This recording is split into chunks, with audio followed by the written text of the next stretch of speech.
ദേശീയ സമ്മേളനം all India road transport workers federation പട്ടണങ്ങളുടെ ദേശീയ സമ്മേളനത്തിന്റെ സ്വാഗത സംഘത്തിന് വേണ്ടി സംഘാടക സമിതിക്ക് വേണ്ടി ഞാൻ സ്വാഗതം ചെയ്യുകയാണ്. ഇതിനു മുമ്പ് ഒരു ദിവസം ഞങ്ങളുടെ ജനറൽ സെക്രട്ടറി ശ്രീ ലക്ഷ്മയ്യ, അദ്ദേഹം മാത്രക്കാരനാണ്, പ്രസ് ക്ലബിൽ നടന്ന ഒരു പ്രസ് മീറ്റിംഗിൽ പങ്കെടുക്കുകയുണ്ടായി. അദ്ദേഹമാണ് ഇന്ന് ഈ പ്രസ് മീറ്റിംഗ് നടത്തുന്നത്. ഇന്ന് ഒരു വിശിഷ്ട അതിഥി ഞങ്ങളോടൊപ്പമുണ്ട്. World federation of trade unions എന്ന് പറയുന്ന ഒരു സാർവദേശീയ സംഘടനയുണ്ട്. ആ സാർവദേശീയ സംഘടനയ്ക്ക് ഒരു ട്രാൻസ്പോർട്ട്, പോർട്ട്, ഫിഷറീസ്, കമ്മ്യൂണിക്കേഷൻ എന്ന് പറയുന്നതായിട്ടുള്ള സെക്ടറിലെ ഒരു വിഭാഗമുണ്ട്. അതിൽ ഏഷ്യ പസഫിക് റീജിയൻ ഉണ്ട്. അതിന്റെ പ്രസിഡന്റ് ആയിട്ടുള്ള അലി റിസ, ഈസ് ഫ്രം ടർക്കി. ഇത് ടർക്കിയിൽ നിന്ന് വന്നിട്ടുള്ളതാണ്. അദ്ദേഹത്തിനോടൊപ്പം ഇൽഹാമി, അദ്ദേഹം പരിഭാഷകരായിട്ടും മറ്റും എത്തിച്ചേർന്നിട്ടുള്ള രണ്ടുപേര് ടർക്കിയിൽ നിന്നാണ്. ഈ 15 ആളുകൾ വിവിധ രാജ്യങ്ങളിൽ നിന്ന് ഇന്ന് വൈകുന്നേരവും നാളെയുമായിട്ട് അവരുടെ ഒരു പ്രത്യേകമായിട്ടുള്ള മീറ്റിംഗ് 28 നാളെ നടക്കുന്നുണ്ട്. TUIT മീറ്റിംഗ് നടക്കുന്നുണ്ട്. ആ മീറ്റിംഗിൽ പങ്കെടുക്കുന്നതിന് വേണ്ടിയിട്ട് ഈ സമ്മേളനത്തിന്റെ ഭാഗമായിട്ട് തന്നെ ഇന്ന് വൈകുന്നേരത്തോടെയും നാളെ ഏർലി മോർണിംഗ് അവരെ എത്തിച്ചേരും. അപ്പോൾ ഇന്ന് വെളുപ്പിനെ എത്തിച്ചേർന്നതാണ് ശ്രീ അലി റിസ. അദ്ദേഹം ഈ പ്രസ് മീറ്റിംഗിൽ ഞങ്ങളോടൊപ്പമുണ്ട്. ഇതുകൂടാതെ നിങ്ങൾക്ക് എല്ലാവർക്കും അറിയാവുന്നവരാണ് ഇവിടെ ഇരിക്കുന്നത്. ഒന്ന് ഞങ്ങളുടെ ഫെഡറേഷന്റെ all India road transport workers ഫെഡറേഷന്റെ വർക്കിംഗ് പ്രസിഡന്റാണ് ശ്രീ KK ദിവാകരൻ. ഞങ്ങളുടെ അഖിലേന്ത്യാ പ്രസിഡന്റായിരുന്ന ശ്രീ നിർപ്പദേവ് ഭട്ടതിരിയ സമീപകാലത്ത് അന്തരിച്ച ഒരു നിങ്ങൾ മനസ്സിലാക്കിയിട്ടുണ്ടാവും. അദ്ദേഹമായിരുന്നു ഞങ്ങളുടെ ഓൾ ഇന്ത്യ പ്രസിഡന്റ്. ശ്രീ ഇപ്പോൾ വർക്കിംഗ് പ്രസിഡന്റ് KK ദിവാകരനുണ്ട്. പിന്നെ ഹരികൃഷ്ണൻ, ഇത് ഓൾ ഇന്ത്യ ട്രഷറാണ്. ഹരികൃഷ്ണൻ ഓൾ ഇന്ത്യ ട്രഷറാണ്. നിങ്ങൾക്ക് അറിയാവുന്നതുപോലെ നമ്മുടെ KSRTAയുടെ വർക്കിംഗ് പ്രസിഡന്റ് കൂടിയാണ് ശ്രീ ഹരികൃഷ്ണൻ. പിന്നെ CITയുടെ സംസ്ഥാന സെക്രട്ടറി കൂടിയാണ്. ഓട്ടോ തൊഴിലാളികളുടെ പ്രധാനപ്പെട്ട ലീഡറായിട്ടുള്ള ശ്രീ KS സുനിൽകുമാർ. ഇത്രയും പേരാണ് ഇന്ന് ഈ പ്രസ് മീറ്റിംഗിൽ പങ്കെടുക്കുന്നത്. ഈ സമ്മേളനവുമായിട്ട് ബന്ധപ്പെട്ട കാര്യങ്ങൾ നിങ്ങളോട് ആദ്യം വിശദീകരിക്കുന്നതിന് വേണ്ടി ARTWFന്റെ ജനറൽ സെക്രട്ടറി ആയിട്ടുള്ള ശ്രീ ലക്ഷ്മണയെ ക്ഷണിക്കുന്നു.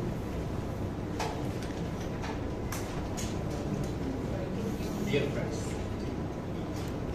first of all, I apologize to all of you. I cannot speak in Malayalam, your mother tongue. Please permit me to speak in English. I am very glad to inform you that the Trade Union International Transport, Ports, Fisheries and Communications Asia Pacific Region meeting is going to be held tomorrow here in Thiruvananthapuram, followed by the 12th National Conference of All India Road Transport Workers Federation here itself. Together, this is a 4 days big mega event. I first of all thank to the Confederation of Motor Transport Workers of Kerala, the reception committee, for making an excellent arrangement for this 2 mega events. As far as the Asia Pacific region is concerned, our World President Ali Riza will place before you some issues before you. As far as the All India Road Transport Workers Federation is concerned, we will be holding our national conference once in 3 years. The earlier conference was held in Haryana, Hisar in the year 2022. Again, this 12th conference is being held in Thiruvananthapuram. The road transport industry, not only the road transport, the transport itself is the lifeline of any economy in the world itself. Without the transport, we cannot assume the society. Such an important sector is the transport sector. In the transport sector also, the road transport plays a pivotal role in the entire transport. According to the statistical data published by the Government of India, 68% of the goods are being carried by road and more than 80% of the passengers are carried by road. this is the importance of the road transport in the entire transport segment in India. But ironically, the road transport sector now faces serious financial crisis because of the policies pursued by the government of India. That too with an intention to destroy this road transport sector, throw away the individual vehicle operators like e-rickshaw, auto rickshaw, taxi, etc., and hand over to the multinational and Indian big corporate companies. That is the motto behind throwing this industry into a serious financial crisis by the government of India. We all know that Uber and Ola, they have already captured the taxi segment. Now, one multinational bus company named Flixi has started its operation in India from different cities. So, gradually, this is going to be handed over to the big corporate companies, the transport sector. This is the situation. And as far as the workers are concerned, more than 95% of the transport workers are unorganized, like auto, taxi, truck, like. They are not covered under any statutory provisions, labor laws. They don't have any social security.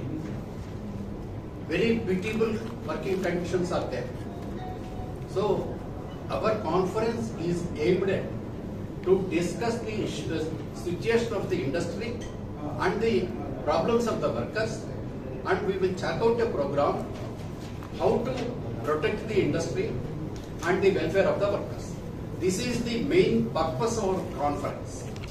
We will discuss in the next 3 days on these issues. Simultaneously, we are of the opinion that unless and until all the unions in the road transport sector comes together on a common platform and fight for the survival of the industry and the welfare of the workers is not possible. That is why we have invited all the national federations working in the road transport sector, affiliated to AITUC, INTUC, HMS, LPF, TUCI, AICCTU, like that. So they are all accepted our invitation and they will participate in the 29th inaugural session.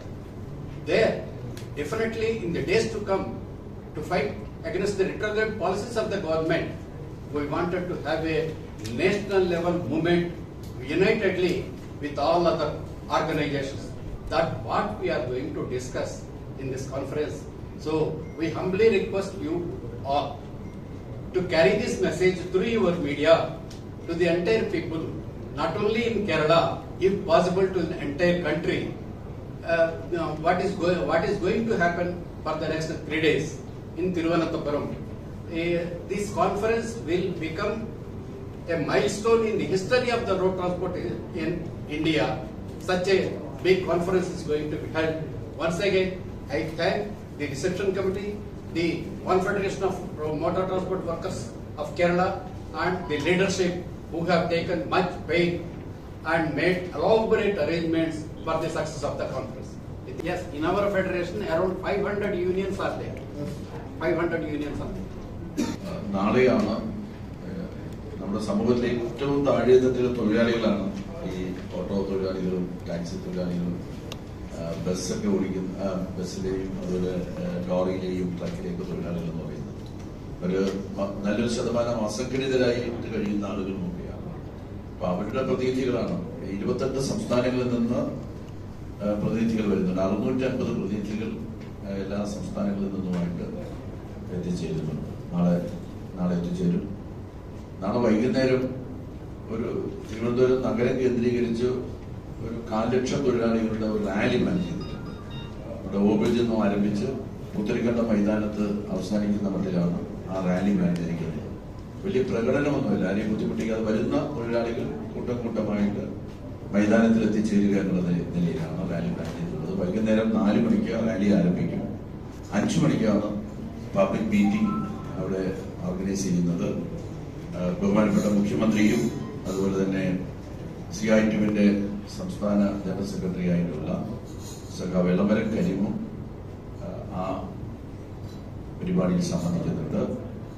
നാളെ ഈ TUIT-യുടെ മീറ്റിംഗിൽ പങ്കെടുക്കാൻ എത്തിച്ചേരുന്നതായിട്ടുള്ള സാർവദേശീയ തൊഴിലാളി നേതാക്കന്മാർ ആ സമ്മേളനത്തിൽ സംബന്ധിക്കും. National ലീഡേഴ്സും ഞങ്ങളുടെ ഫെഡറേഷന്റെ വർക്കേഴ്സ് ഫെഡറേഷന്റെ നാഷണൽ ലീഡേഴ്സും പരിപാടിയിൽ സംബന്ധിക്കുന്നുണ്ട്. ഒരു 4 ലക്ഷം ഓട്ടോ, ടാക്സി, അതുപോലെ തന്നെ ലൈറ്റ് മോട്ടോർ, ലോറി, അങ്ങനെ ഗുഡ്സ്, അങ്ങനെയൊക്കെയുള്ള മേഖലയിലെ തൊഴിലാളികളാണ് റാലിയിൽ പങ്കെടുക്കാൻ വേണ്ടിയിട്ട് വരിക. തിരുവനന്തപുരം ജില്ല കേന്ദ്രീകരിച്ചാണ് മുഖ്യമായിട്ടും ആ റാലി ഓർഗനൈസ് ചെയ്തിട്ടുള്ളത്. അത് വൈകുന്നേരം 5 മണിക്ക് ആരംഭിച്ച് ഒരു 7:30 മണിയോടുകൂടി അവസാനിപ്പിക്കാനാണ് ഞങ്ങൾ കരുതുന്നത്. പുത്തരിക്കണ്ട മൈതാനമാണ് വേദി. 29-ന് രാവിലെ 9:30 മണിക്ക് AKG ഹാളിലെ ഞങ്ങളുടെ പ്രസിഡന്റായിരുന്ന അന്തരിച്ച സമീപകാലത്ത് അന്തരിച്ച നേപ്പാൾ ദേവ് ഭട്ടചാര്യയുടെ പേരിൽ തയ്യാറാക്കിയിട്ടുള്ള മണ്ഡപത്തിലാണ് പ്രതിനിധി സമ്മേളനം നടക്കുന്നത്. 9:30-ക്ക് പതാക ഉയർത്തും. 10 മണിക്ക് CITUവിന്റെ നാഷണൽ ജനറൽ സെക്രട്ടറി, ദേശീയ ജനറൽ സെക്രട്ടറി സഖാവ് തപൻ സെൻ ആ സമ്മേളനം ഉദ്ഘാടനം ചെയ്യും. 29-ാം തീയതിയും 30-ാം തീയതി 31-ാം തീയതിയും 3 ദിവസങ്ങൾ തുടർച്ചയായിട്ട് സമ്മേളനം. 31-ാം തീയതി സമ്മേളനം അവസാനിക്കും. പുതിയ കമ്മിറ്റിയെയും ഭാരവാഹികളെയും തെരഞ്ഞെടുക്കുന്ന സമ്മേളനം അവസാനിക്കും. ഞാൻ മാധ്യമപ്രവർത്തകരോട് വളരെ സ്നേഹപൂർവ്വം അഭ്യർത്ഥിക്കുകയാണ്. ഈ പാവപ്പെട്ട ഓട്ടോ തൊഴിലാളികളുടെ കാര്യമായതുകൊണ്ട് ഒരു നല്ല കരുതലും ശ്രദ്ധയും സമ്മേളനത്തിന്റെ പ്രധാനപ്പെട്ട പ്രമേയങ്ങളും ഒക്കെ തന്നെ പൊതുസമൂഹത്തിന്റെ മുന്നിലും അതുപോലെ ഗവൺമെന്റിന്റെ ശ്രദ്ധയിൽ കൊണ്ടുവരുന്നതിന് വേണ്ടിയിട്ടുള്ള ആത്മാർത്ഥമായിട്ടുള്ള ഒരു പിന്തുണ ഞങ്ങൾക്ക് നൽകണം എന്നുള്ളതാണ് ഞങ്ങളുടെ അഭ്യർത്ഥന. Now I invite Mr. Ali Riza, President TUIT, to talk. Türkiye'nin 105 milyon üyesi bulunan emperyalizme ve kapitalizme karşı sınıf temelli mücadele olan Dünya Sendikalar Federasyonu ve onun bir parçası olan Türk Transport adına sizleri en içten duygularımla selamlıyorum.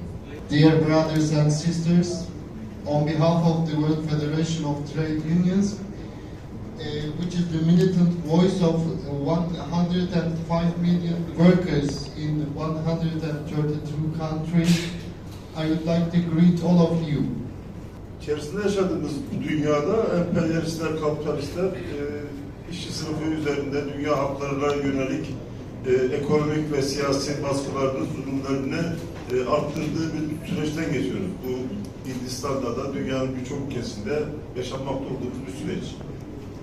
So, WFDU is against imperialism and capitalism, and in the current period, all the capitalist and imperialist forces put a great pressure on the working class in all over the world, including India and also in Turkey. Böylesi bir süreçte geçtiğimiz 9 Temmuz'da Hindistan işçi sınıfı başta Hindistan'daki emperyalist ve kapitalistlere, onun iktidarındaki siyasi iktidara karşı ve tüm dünyaya örnek olan bir genel bir grev yaptı.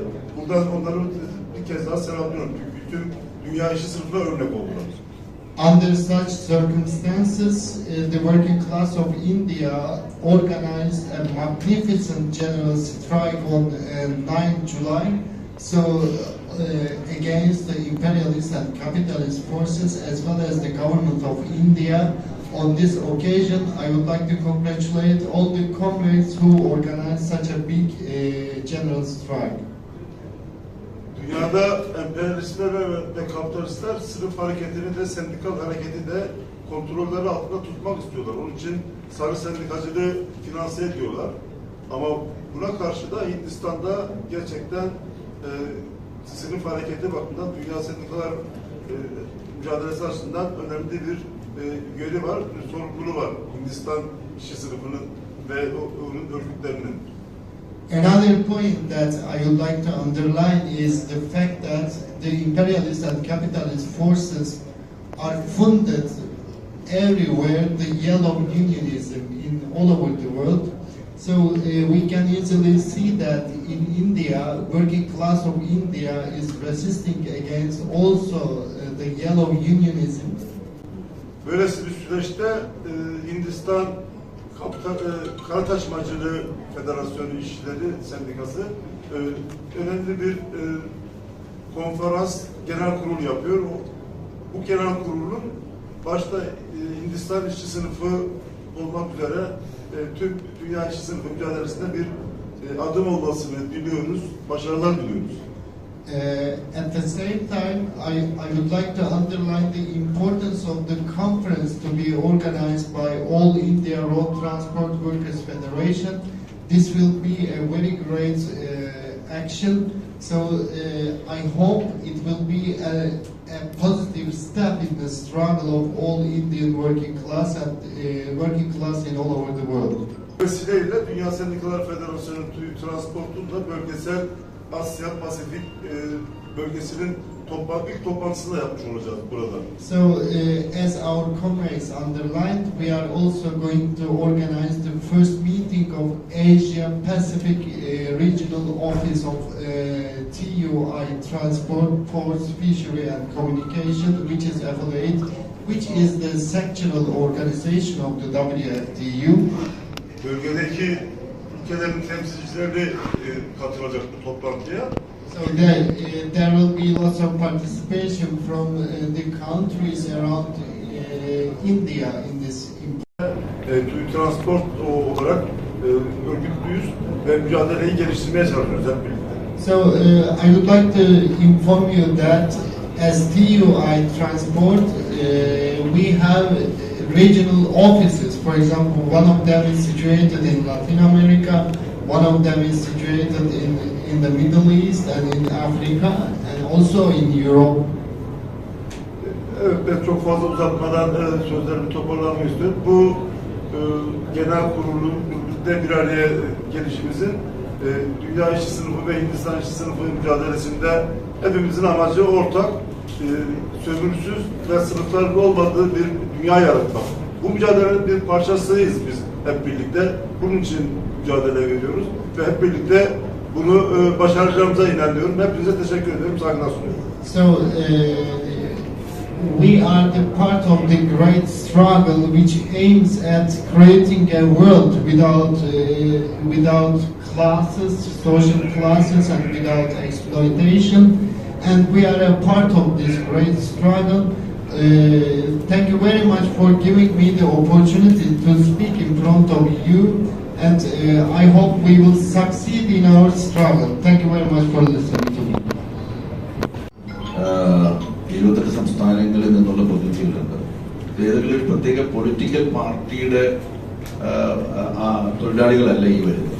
എല്ലാ രാഷ്ട്രീയ കക്ഷികളിലും പെട്ടിട്ടുള്ള transport മേഖലയിൽ പണിയെടുക്കുന്ന തൊഴിലാളികളുടെ യൂണിയനുകൾ, ഏതാണ്ട് 500ഓളം വരുന്ന യൂണിയനുകൾ affiliate ചെയ്തിട്ടുള്ള ഒരു ഓർഗനൈസേഷനാണ് ഈ all India road transport workers federation. എന്നുവെച്ചാൽ ഇടതുപക്ഷ രാഷ്ട്രീയത്തിനോ ഇടതുപക്ഷ പാർട്ടികൾക്കോ തന്നെ നല്ല സ്വാധീനമില്ലാത്ത സംസ്ഥാനങ്ങളിൽ പോലും മോട്ടോർ മേഖലയിൽ, ട്രാൻസ്പോർട്ട് മേഖലയിലെ തൊഴിലാളികൾ യൂണിയനുകൾ രൂപീകരിച്ചാൽ അവർ അഫിലിയേറ്റ് ചെയ്യുന്ന ഒരു ഓർഗനൈസേഷൻ എന്നുള്ള നിലയിൽ അവരുടെ വിശ്വാസം ആർജിച്ച ഒരു സംഘടനയാണ്, ഫെഡറേഷനാണ് ഇത്. 500-ലധികം വരുന്ന യൂണിയനുകൾ അഫിലിയേറ്റ് ചെയ്തിട്ടുണ്ട്.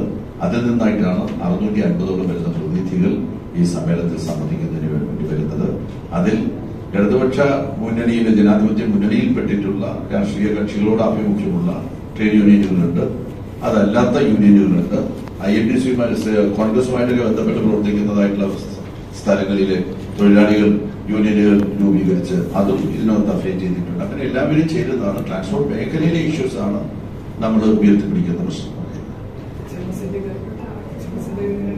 HMSന്റെ യൂണിയനുണ്ട്. ഞാൻ പറഞ്ഞില്ലേ, രാഷ്ട്രീയം ഇതിനകത്തില്ല. ഇത് ഞാൻ നേരത്തെ പറഞ്ഞതെല്ലാം വ്യക്തമാണ്. കാരണം എന്താ വെച്ചാൽ ഇടതുപക്ഷ രാഷ്ട്രീയത്തിന് സ്വാധീനമില്ലാത്ത സംസ്ഥാനങ്ങളാണ് ഒരുപാട് സംസ്ഥാനങ്ങൾ. അവിടെ നിന്നെല്ലാം തന്നെ ഈ യൂണിയനിന്റെ പ്രതിനിധികളായിട്ട് വരുന്നുണ്ട്. എന്ന് പറഞ്ഞാൽ രാഷ്ട്രീയത്തിന് അതീതമായി തൊഴിലാളികളുടെ വർഗ ഐക്യം എന്ന മുദ്രാവാക്യവുമായിട്ട് ബന്ധപ്പെട്ട് ട്രാൻസ്പോർട്ട് മേഖലയിലെ ദശലക്ഷക്കണക്കായിട്ടുള്ള തൊഴിലാളികൾ അണിനിരക്കുന്ന ഒരു വലിയ സംഘടനയാണ് ട്രാൻസ്പോർട്ട് വർക്കേഴ്സ് ഫെഡറേഷൻ.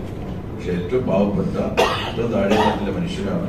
അവർക്ക് വേണ്ട കാര്യങ്ങൾ ചെയ്തു കൊടുക്കാൻ നിങ്ങൾക്ക് എല്ലാവർക്കും ഉത്തരവാദിത്തമുണ്ടെന്നാണ് ഞാൻ ഒറ്റ വാക്കിൽ ഉത്തരം പറയാൻ പറ്റുന്ന ഒരു ചോദ്യമല്ല ഞാൻ ചോദിക്കുന്നത്. ഇപ്പൊ നമ്മളിപ്പം ട്രേഡ് യൂണിയൻ, അംഗീകൃത ട്രേഡ് യൂണിയനുകളുടെ സമരങ്ങളെ പോലും അവഗണിക്കുന്ന ഒരു കേന്ദ്ര സർക്കാരാണ് ഇന്ത്യയുടെ സാഹചര്യത്തിൽ. അസംഘടിത തൊഴിലാളികളെ സംബന്ധിച്ച് പറയാനില്ല. അപ്പൊ നമ്മൾ ഇതിനെ പ്രതിവിധിയായി നമ്മൾ നടത്തുന്ന പോരാട്ടങ്ങളെ പോലും മാനിക്കാതെ സർക്കാർ കേന്ദ്രം ഭരിക്കുമ്പോൾ നമ്മൾ ഏത് തരത്തിലുള്ള ചർച്ചകളാണ് ഇതിനെ അതിജീവിക്കാൻ വേണ്ടി ഈ ട്രേഡ് യൂണിയൻ, ഈ സംഘടന എന്നുള്ളത് നിങ്ങൾ ഈ സമ്മേളനങ്ങളിൽ ഉന്നയിക്കുന്നത്? എങ്ങനെയാണ് ഇതിന്റെ ഒരു അതിജീവനം? നിങ്ങൾക്കറിയാലോ, ഇപ്പോൾ ഇവിടെ നമ്മുടെ വേൾഡ് ഫെഡറേഷൻ ഓഫ് ട്രേഡ് യൂണിയൻസിന്റെ ഏറ്റവും പ്രധാനപ്പെട്ട ഭാരവാഹി തന്നെ പറയുന്നത് കഴിഞ്ഞ ജൂലൈ 9 പണിമുടക്ക് സമരം സാർവദേശീയമായിട്ട് സൃഷ്ടിച്ച ചലനങ്ങളെ സംബന്ധിച്ച് തൊഴിലാളികളെ സംബന്ധിച്ചിടത്തോളം അവരുടെ അവകാശങ്ങൾ നേടിയെടുക്കുന്നതിന് വേണ്ടിയിട്ട് പ്രക്ഷോഭങ്ങളും സമരങ്ങളും അല്ലാതെ വേറെ വഴിയില്ല. അവഗണിക്കുന്ന നിലപാട് സ്വീകരിക്കുന്ന ഒരു ഗവൺമെന്റ് ആണെങ്കിൽ ശരി, ആ ഗവൺമെന്റിനെതിരായിട്ടുള്ള പോരാട്ടം ശക്തിപ്പെടുത്തുക എന്നുള്ളതാണ് വർത്തമാന കാലഘട്ടത്തിലെ തൊഴിലാളി സംഘടനകളുടെ കടമ. അത് നമുക്ക് നിർവഹിക്കാൻ കഴിയുന്നുണ്ട്. ഏതാണ്ട് 30 കോടിയോളം വരുന്ന തൊഴിലാളികളാണ് ഈ ജൂലൈ 9 പ്രക്ഷോഭത്തിൽ പങ്കെടുത്തത് എന്ന് പറയുമ്പോൾ ആ തൊഴിലാളികൾ ഉയർത്തുന്നതായിട്ടുള്ള വികാരങ്ങൾ ഈ രാജ്യത്ത് ഉയർന്ന് പ്രതിഫലിക്കുക തന്നെ ചെയ്യും എന്നുള്ള കാര്യത്തെ സംബന്ധിച്ച്